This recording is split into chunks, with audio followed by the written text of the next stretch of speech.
Hello everyone, welcome back to my YouTube channel. So there are various career options and there are many career options which is unknown and which are less popular, but they play a very important role in the company. So one of that role is developer advocate. So today we are going to discuss how one can become a developer advocate. So we have Sohail with us. Hi Sohail, thanks a lot for coming. Sohail works as a developer advocate at ApyHub. I met him at Coding Blocks where he was working in the community management team. So thanks a lot, Sohail, for coming in. So please give a quick introduction about yourself to our audience. All right. Thanks, Manoj. I think it's been longer since we met last time. Glad to see you back in the podcast. Hi everyone. This is Sohail Pathan. I'm currently a developer advocate for ApyHub.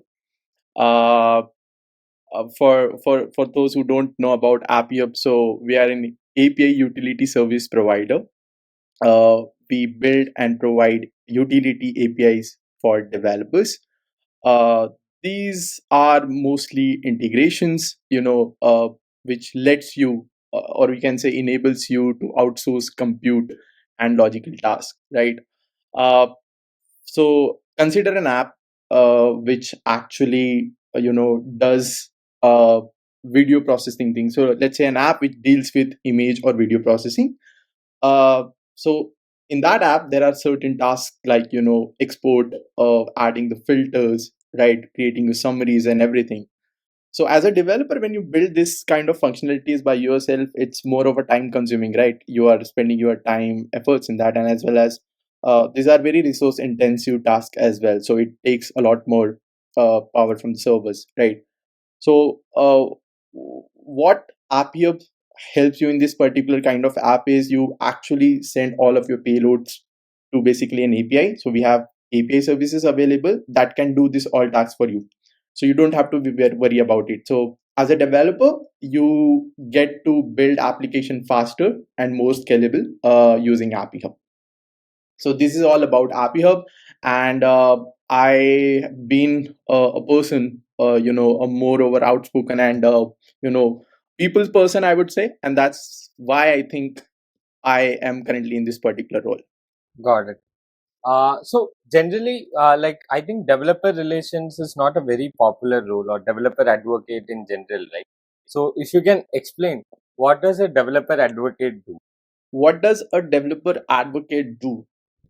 Okay, so before even I think understanding what developer advocates do, uh, I think most of you or the one who are going to listen to the podcast may or may not have heard about developer relations, right? What does developer relation is actually? Uh, so I would say currently it's a field. It became a vertical in the companies right now, where the ultimate goal of this developer relation field is to cultivate a positive relationship with the target audience. So let's say you are a product which is going to help developers do something, right?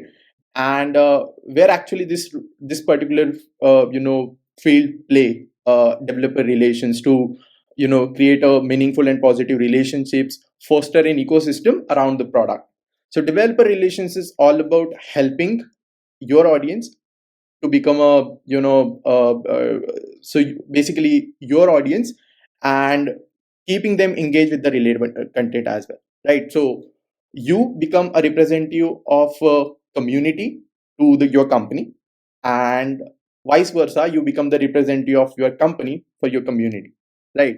So this is moreover a give and take kind of responsibilities that has to play with.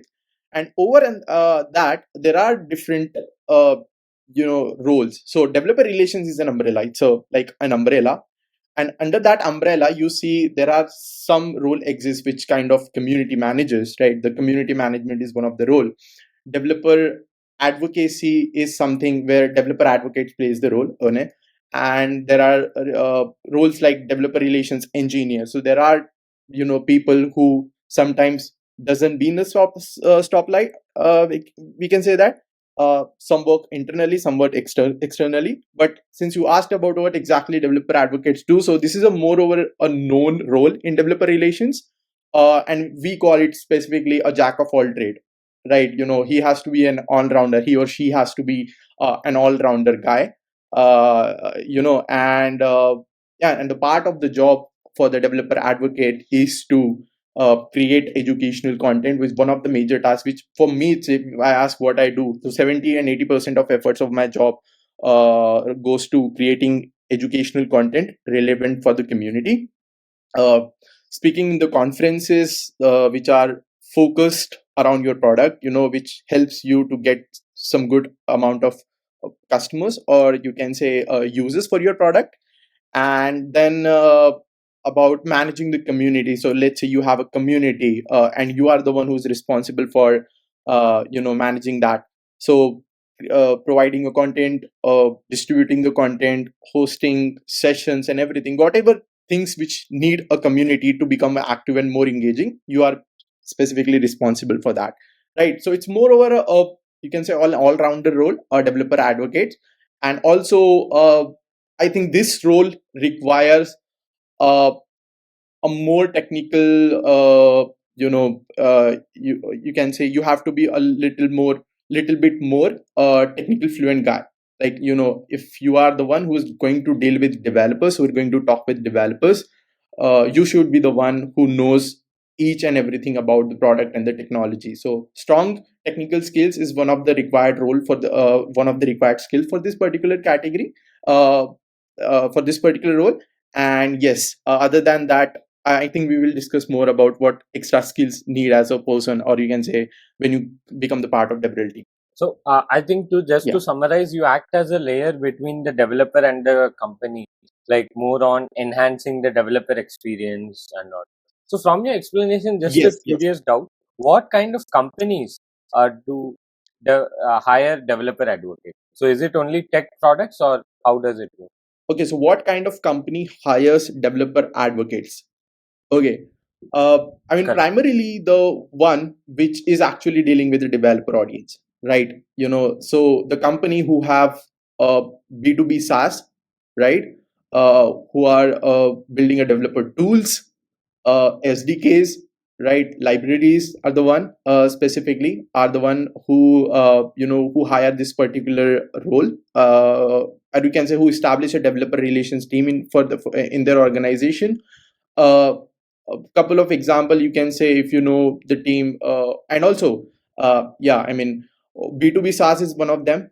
Second is the cloud infrastructure provider, right? Third are the one B2C, even the company who's dealing with B2C as a building a product which is for the individual developers as well. They hire a developer relations person.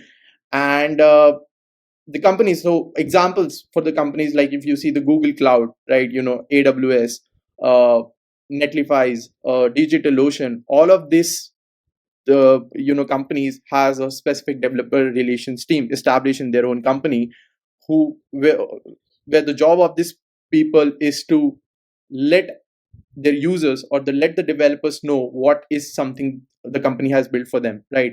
And able to onboard them on the particular product, and as well as teaching them how they can efficiently use of this product, right?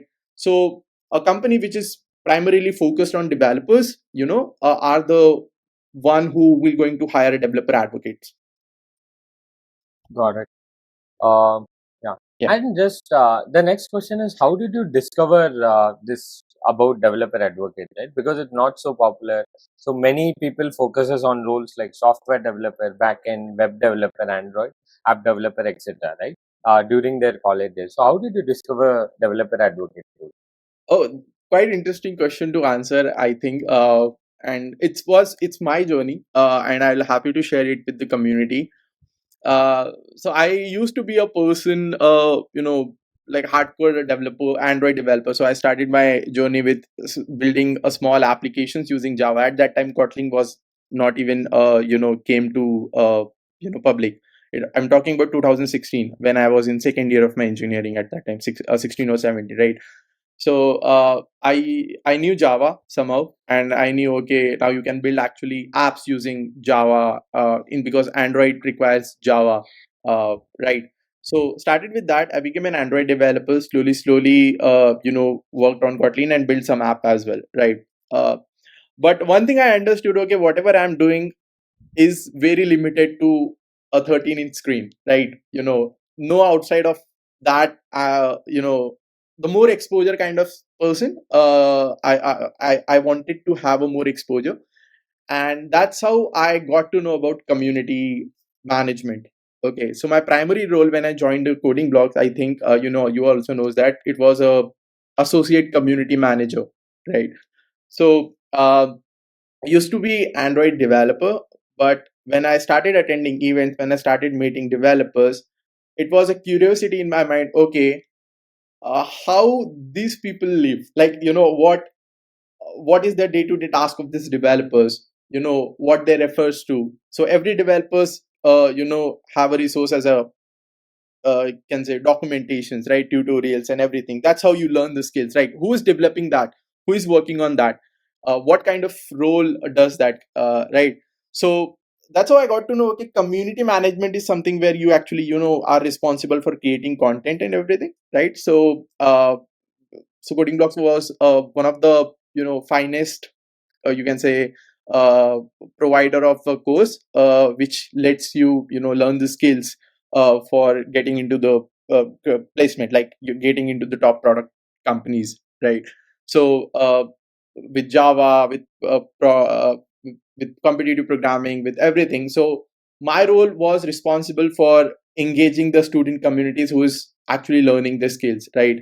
uh, give them access to the resources, give them access to the content that they actually required. And I was feeling very happy out of it. Okay, I'm helping people. Part of my job, okay, I'm getting salary for what I'm actually doing, right? What I love. So that's how I think I started out community management. I think starting point, or I say the one very core part of my this overall career was love for the technology, like love for the products. And when you talk about all of these things, you get involved into the community. So yeah, I mean, started with very, it's been 2.5 years when I used to work as a community manager for the people, for the students specifically, right? And after that, there was a certain point came in my life, okay, where, okay, what after this, like what's bigger picture now? Okay, I came into this role, where I should go right now.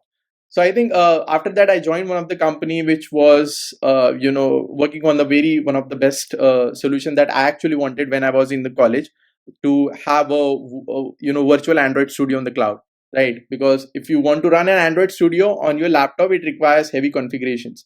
And I think I started my college with dual core. So if I run Android Studio, my laptop has to be, had to go to sleep mode for a while. So I think I liked the product, and then I started advocating for them. So I think I joined as a developer relations engineer for them in 2018, and yes, been enjoyed this, and that's how I got to know. Okay, whatever my interests are, whatever my skills are aligned with this particular field, which is developer relations. Your journey was really interesting, like how you started with Android app development, then you discovered community management by attending events, talking to developers, and now into developer advocate, right? It's really interesting. But just want to know if you can define the differences between a community manager role and a developer advocate role. Okay, so a difference between a community manager and a developer advocate role, right?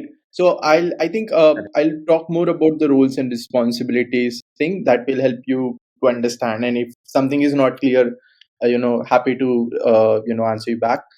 Uh, so as a community manager, as a community manager is one of the primary responsibilities for you is to listen to your community members.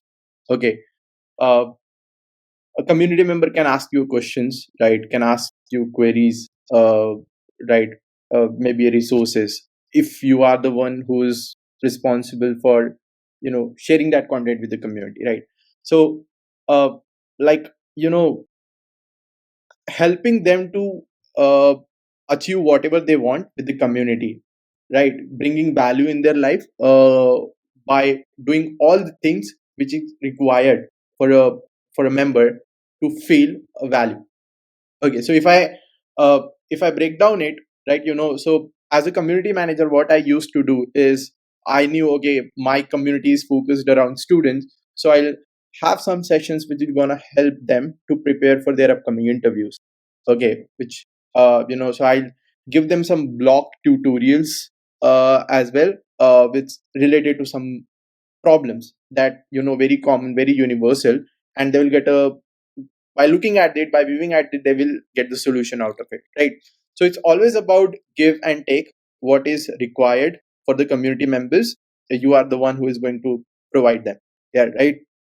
And the second responsibility would be to appreciate the effort that community members put in, right? Is always if they are contributing their value, uh, they are contributing their time, resources, and anything, okay, they should feel recognized for that. Okay, so all of the things revolves around the members, success of the community, and as well as giving, it's kind of a giving a plant a fruitful amount of water and the resources to be live happily, and that it grows properly, right? So as a community manager, you are responsible for everything which helps a community make success. Okay, uh, second is about what developer advocates is actually do, right? So for me is to, again, the you can see the overlap of things. For me is also creating a content, but very specific to, related to my products. Okay, related to, let's say, so any developer who is coming on my page, and when he's signing up, what is his experience looks like. I should be responsible for building an onboarding experience for them, right? When he's stuck somewhere, where he can actually get the help from, right? Do we have enough amount of content already into the platform? If not, then build it and publish it, right? So that all responsibility come as a developer advocate for me. And also when there is again, the conferences and talks that you have to give. So when is your audience gathered at some place which is going to be potentially users, or can be users for the platform, uh, you are the one who will going to explain them about what your product does and how actually help them in their in their journey, in their day-to-day lives, right? uh, so community management is more about, you know a set of responsibilities that covers around the community. But for the developer advocates, still use that word like, an all-rounder. So you have to be where there is a gap, fill those gap with your skills and everything, right? So yeah, and in community management, if more important skill, I would say it will be a communications. It will be writing for the sake of engagement. But in developer advocate role is all about technical efficiency, people skills, communication skills, right? Understanding patterns, understanding how people mentality, building a strategic roadmap for whatever the tasks you're going to do. That all revolves around a responsibility of developer advocates, if I'm able to answer that question. So, just to summarize, right, the community role evolves more around the community, the people, but developer advocate is that involves more like combining community with the product, right? How the community can be successful with the help of product, and covering the experience or the entire journey from when a developer is onboarded onto the platform, is acquired, onboarded, and how he uses a product, and is he able to be successful. So you provide with the help of educating them with the content, how better use your product for their success, right? Yeah, Yeah, perfect. yeah. And the next question I had is, okay, what are the common tools used by developer advocates? Okay, what are the common tools which are used by developer advocates? Okay, uh, I mean, it varies by task, right? For I think, if what I use mostly or very frequently is with the writing. So let's say when I have to write something, I use Notions. And then for community management, basically, with the communications stuff, I think we have platform like Discord and Slack for us, sometimes Discourse as well, right? These are the tools which actually helps you get connected with the communities and everything. Then moreover, so once you create the content, now you have the content, it times to publish the content, and as well as uh, get to know how many engagement you are driving. So for that, I think we at Appio, we have used Plausible for that. We do have our own internal portals as well to track everything, but Plausible is one of the tool which actually helps me to identify how many users and from where actually they are coming. So analytics is the one, I think, the analytic tools. And other than that, uh, I would say some Google is one of them which actually helps you to find out the more relevant keywords and everything, right? And then other communities. So I think once I complete done with my tools, I think I go around the community. So one of the best communities that I have seen is like the dev, like dev.to, where actually I publish my content most of the time. Then Reddit, right? Reddit is the platforms where actually you see a lot really good conversation. So I mean, if I want to give a kind of suggestion to anyone who wants to know, okay, the one place where you get the ocean of knowledge, Reddit. Go for Reddit. Like Reddit, you'll see the best kind of conversations going on, and I think that's one of the place where we actually get good amount of traffic as well, right? So yeah, I mean, these are all the tools, but it varies role to role. It varies by responsibilities and the task that you are doing. But so far, I mean, yeah, when I write the contents, when I create the slides and everything, Google Slides and everything, which is very common tool that I think most of the people uses. The next Yeah. question I had is, what are the top 5 skills of a developer advocate? What are the top 5 skill of a developer advocate? Okay. Um, Yes. I mean, if I create a sequence, I think the first priority I will give to the communication. Okay, because your roles arounds, hover arounds to talk with people by in any form, by by either by speaking, by writing, and everything, right? So communication skill is the very must you should have, and I have seen what software developers lacks in this skill only, right? Because I mean, obviously, if you are a developer, you are a software engineer, your role doesn't need to be to go to and speak with a lot of more users, or you don't have to be very fluent in kind of the language.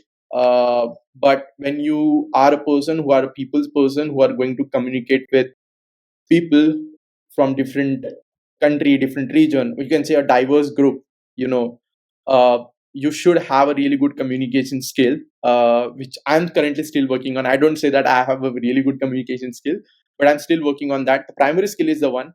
Second is the skill. I think that I would give a vote for the technical skills, basically. So if you are uh, targeting a developers, let's consider an example of front-end developers, HTML, CSS, and frameworks is something you should know back and forth, right? So that you don't. So let's say if there is a query coming, you should not invest your time in finding out and learning about the problem rather than solving the problem, right, for the users.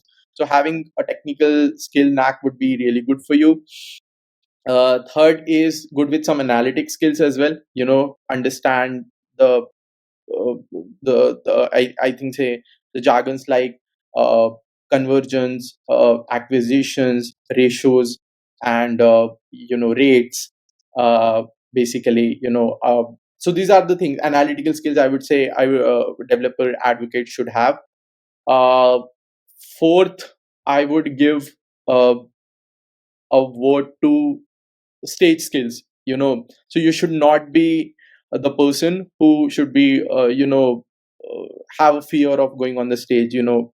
I would say what I mean is be a more extrovert kind of person would be really good to have for this kind of role. And the fifth is not a skill. Fifth is not a skill, I would say. Open for, have a curiosity mind, like have a a kind of uh, I'm not having that word in my mind, but which motivates you to go at certain extent to understand what a developer needs, what your potential audience needs. So there is already a lot of things in your plate, but what more you can do with your with your time and everything. That is one of the things you should have. I mean, that's what I actually aspire to be and I want to be, right? So I think these are all the skill a developer advocate should have, I believe. Perfect. I think you told more about like being productive and being empathized to what might be the developer problem and how can that problem can be solved better with the help of the product where I'm working as a developer advocate. Yeah. So the next question I had is, how does the interview process looks like for a developer advocate role? What are the common interview rounds in general? All right. Okay. What are the like? How's the interview process look like for a developer advocate role, and what are some rounds? Okay. Uh, so for a role for the developer advocate role, I mean, first of all, as a person, if you're applying for a company first, I mean, I want to cover this basically so that it will build context for what I'm actually gonna answer. Uh, so you should very aware about what are your likings first, so if you have decided that I'll go for this role, you should know, okay, what things come up in this particular job. So it is being written in the job description first of all. Okay. Second, your likings, what you want to do, what want to achieve with this particular role. Okay. And then accordingly, the way job description has been aligned for the company which is hiring for developer advocate, they take interview as per the the activity which developer advocate is going to be performing in the day to day life, right? So for me, I mean, when I interviewed for two companies, one of the common was for checking my communication skills. Like the first was the one which is going to be checking my. So the first round start with an introductory round, which lets you understand uh, the role from the recruiter itself, what is going to be the role look like and everything, and also sometimes the compensations discussions also goes that in this particular round. Okay. The second would be around the assignments, with checking the skills, checking whether you are the person, you are the fit one who is actually going to do the work, right? Okay. So for me, it was building a strategy of how I'm gonna help my users to come to the platform, and making sure that they remain engaged. Okay. Uh, so it could be an assignment round. Okay, it would be an assignment round about, okay, build a strategy, maybe write a tutorial, uh, write to check your language skills. Okay, to check your what is the style of your writing and everything. Okay, and your thought process. I think more of a thought process kind of role, where they see, okay, how you have mentioned the story, right? So if there is anything coming in front of you in form of writing, it has to be a story, right? So how are you making sure that uh, from start to end developer will remain engaged and developer will understand in the simple way. Okay. So once you've done that, once you submit your assignment, then the your manager, the one who you're not gonna work with, will review, scrutinize all the assignment, and then will cross questioning on that. Okay, why this, why not this, right? And then fourth, it will be around so once you complete with this third round, when you actually going to where the interviewer will be the one who's actually going to work with or you're going to report to. After that, it will be more about behavioral round, I guess. Behavioral round, which checks with your thought process, vision, how can you help identifying and achieving the company's success, I believe.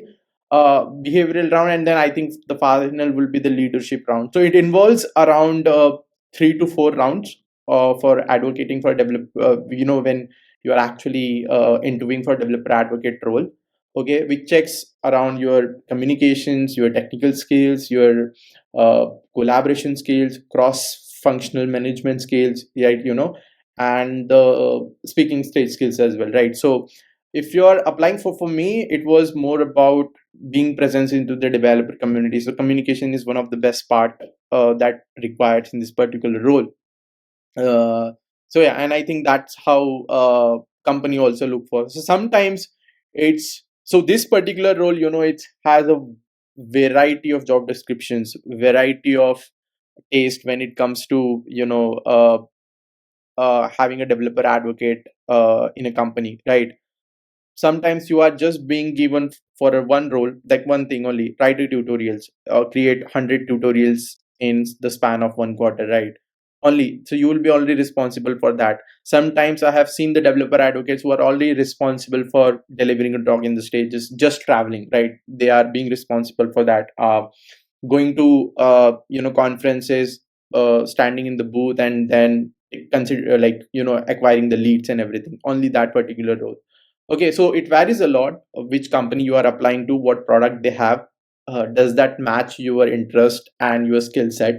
Okay, and on basis of that, I think it works. I think it works like this. So uh, minimum, I think three is the minimum round that I have seen so far. Start with just an introductory, and then assignment, and then finally evaluation, kind of minimum three and maximum five. This is so far I have seen. Got it. I Yeah. think just to summarize, they test your communication skills and more on some strategy skills like how you can create education material, how you can create content, or let's say more related to acquisition and retention engagement strategy, like how you can keep your users, acquire your users, and get them engaged with your developer products and retain them. Understood. Yeah. So the next question I had is, what are some of the resources that anyone who wants to just start their career as a developer advocate can use to learn about this role and let's say prepare for interviews and all? Okay, so what are the resources needed for this particular role? Okay, so this is my experience. I think developer relations are is particular kind of field is moreover a practicing industry, right? You learn everything by doing the stuff. There is no any specific books which will which you will read and you will see yourself as a proper developer relations person, right? uh, small skills and small responsibilities in which you are good at uh, makes you eligible for this particular role. Okay, so uh, as I already said, writing, communications, cross collaborations, having a good knowledge of the field, you can say the technology. These are all the things which is actually required. So I would say, first, I really, so there is, for developer relations there is two sides.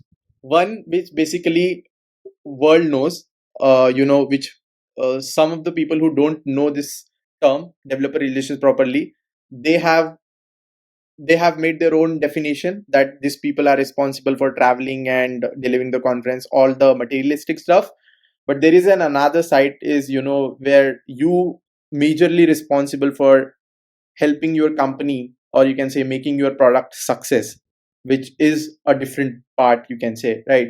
So make sure that you have that kind of curiosity, and as well as uh, start referring to the podcast and videos which was delivered by, or you can say created by, the developer relations professional. Okay, what they do, what actually they are responsible for doing, right? So I think as a resource, what you can do is try to write more, try to write more better, what better than previously.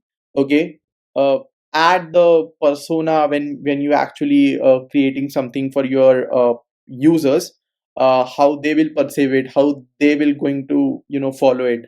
So this or all the stuff is very which helps you to become a good developer advocate. So yeah, practicing is the one skill that you have to be very good at when it comes to developer relations.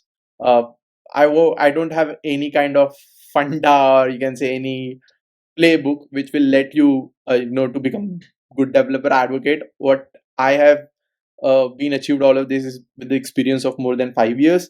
I learned something, I unlearned something, I followed some stuff, which proven really good actually. And I think that's all. So all about experience. In developer relations, experience matters a lot. With your previous, how did you tackle the challenges, and what were your approach? And you can only tell your story if you have experiences better, right? Everyone have their own story, everyone have tackled the situation the way in which they want to be, or you can say the way they could have done the best.